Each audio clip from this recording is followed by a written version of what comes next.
ठिकाणी उपस्थित असलेले सर्व सन्माननीय विश्वस्त, या ठिकाणी या पत्रकार परिषदेच्या निमित्तानं उपस्थित असलेले शहरातील सर्व वृत्तपत्र, इलेक्ट्रॉनिक मीडिया आणि इतर प्रसारमाध्यमाचे सर्व उपस्थित प्रतिनिधी, आपलं सर्वांचं मी या ठिकाणी या पत्रकार परिषदेनिमित्त देवस्थानच्या वतीनं मनपूर्वक स्वागत करतो. आता सांगितल्याप्रमाणे दरवर्षी होणारी ह्या जत्रा आपल्याला काही नवीन नाही आणि त्यामुळे वेगळं काही फार सांगण्याच्या पेक्षा यावर्षी ही तारखा 12 तारखेला आपल्याला या यात्रेची सुरुवात होईल. पेंडी मस्जिदने 13 तारखेला दुपारी 1 वाजता अक्षता, 14 तारखेला होम हवन आणि 15 तारखेला त्या ठिकाणी शोभेचं दारूकाम आणि त्याचबरोबर एक सोलापुरात प्रथमच आपण ड्रोन शो हा या निमित्तानं दाखवणार आहोत. तर असा हा 4 दिवसाचा कार्यक्रम आहे. जवळजवळ यात्रेची दरवर्षीप्रमाणे आमच्या विविध अशा समित्यांचे अध्यक्ष आणि त्या कमिट्यांनी मिळून सगळ्या तयारी केलेल्या आहे.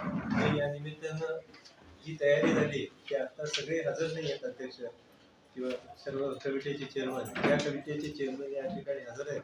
त्यांनी त्यांच्या तयारीची माहिती थोडक्यात पत्रकारांना सांगावी आणि मग मी बाकीच्या गोष्टी बोलतो. सर्वांचं मनपूर्वक स्वागत पुन्हा एकदा.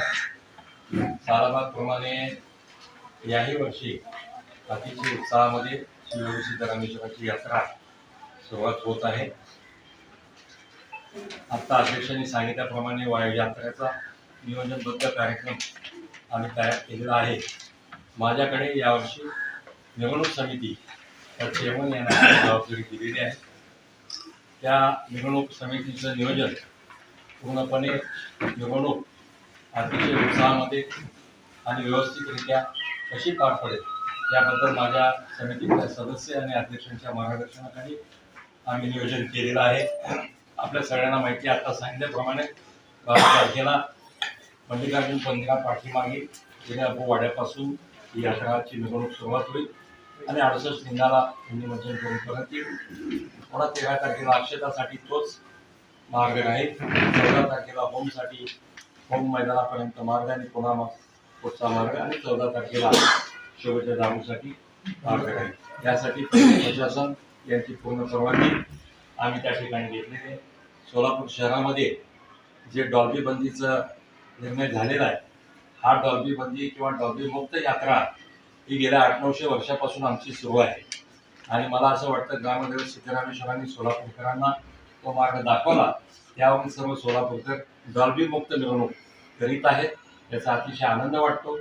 आमच्याकडे पारंपरिक वाद्यच आम्ही वाजवतो, कुठलंही मोठं वाद्य आमच्याकडे नसतं आणि सर्व भाविक आपल्याला मला सांगायला आनंद वाटतो की जे वाद्य वाजवणारे आहेत ते सर्व जाती धर्माचे वेगवेगळ्या धर्माचे लोक आहेत आणि अतिशय उत्साहाने अतिशय माफक दरामध्ये सिद्धरामेश्वरांची सेवा करावी या एकमेव हेतूने ते सर्वजण यामध्ये सामील झालेले असतात.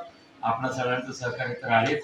मिरवणुकी प्रसंगी आपण सगळ्यांनी उपस्थित राहावं आणि मिरवणुकीची शोभा वाढावी अशी सगळ्यांना विनंती. नमस्कार, मी बाळासाहेब भोगडे, यंदाच्या वर्षी जागा देणार समितीचा मी सदस्य आहे. चेअरमन श्री प्रकाश बरादर हे पण ते निवडणुकीच्या कार्यक्रमात व्यस्त असल्यामुळे ते विसरले नाही. तर जागा वाटपाचं काम 100% सर्व संपूर्ण झालेलं आहे. एकही जागा तर शिल्लक नाही आहे आणि नेहमीप्रमाणे विविध प्रांतातील विविध शहरातील व्यापारी ते दुकानं थाडतात. वर्षानुवर्ष तेच लोक येतात आणि यात्रेला ते शुभ आणतात आणि जागा वाटपाचं काम पूर्ण झालेलं आहे असं मी माहिती. मी विश्वनाथ बब्बा, दासोमध्ये 12 तारखेपासून ते 20 तारखेपर्यंत ज्वारीची भाकरी, बाजरीची भाकरी आणि शेंगाची पोळी आणि गरगट्टा हे व्यवस्था मी 20 तारखेपर्यंत केलेलं आहे. तरी सर्वांनी येऊन प्रसाद द्यावा अशी माझी विनंती आहे सर्वांना. आणि यात्रीनिवासमध्ये यात्री लोकांसाठी व्यवस्था केलेली आहे, चांगल्या प्रकारे व्यवस्था केलेली आहे. डॉक्टर राजेंद्र गुली, माझ्याकडे यावेळी जबाबदारी शोभेच्या दारूकामाचे सदस्य म्हणून आहे.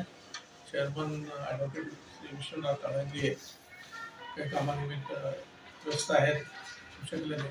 तर या दरवर्षीप्रमाणे 15 जानेवारीला संध्याकाळी 8 ते 10 पर्यंत आपण हे शोभेच्या झाडाप्रमाणे काम आपण केलेले होम गार्डनवरती व्यवस्था. त्यावरचं अट्रॅक्शन म्हणजे ड्रोन लाईट शो, एक वेगळी संकल्पना आपण यावर्षी जत्रेमध्ये हे करतो, जेणेकरून सिद्धरामेश्वरांच्या जीवनचरित्राचं त्यामध्ये माहिती जास्तीत जास्त लोकांना त्या ठिकाणी होणार आहे. तर ती एक नवीन संकल्पना आपण करतो. बाकी परंपरेप्रमाणे जी काही दारूप्रमाणाची व्यवस्था आहे ती होणारच आहे. तर आपण सगळेजण याचे कार्यक्रमाशी उपस्थित राहावं, योग्य ती प्रसिद्धी द्यावी अशी विनंती आहे. त्याचबरोबर मिरवणुकीनंतर आपण आपल्या हॉस्पिटलचे ॲम्ब्युलन्स पण व्यवस्था तिथं ठेवलेली आहे. मदत कक्ष 2 ठिकाणी आहे, देवळामध्ये पण आहे आणि आपल्या जिल्हा पण मदत कक्ष आपण ठेवलेलं आहे. एवढी माहिती. धन्यवाद.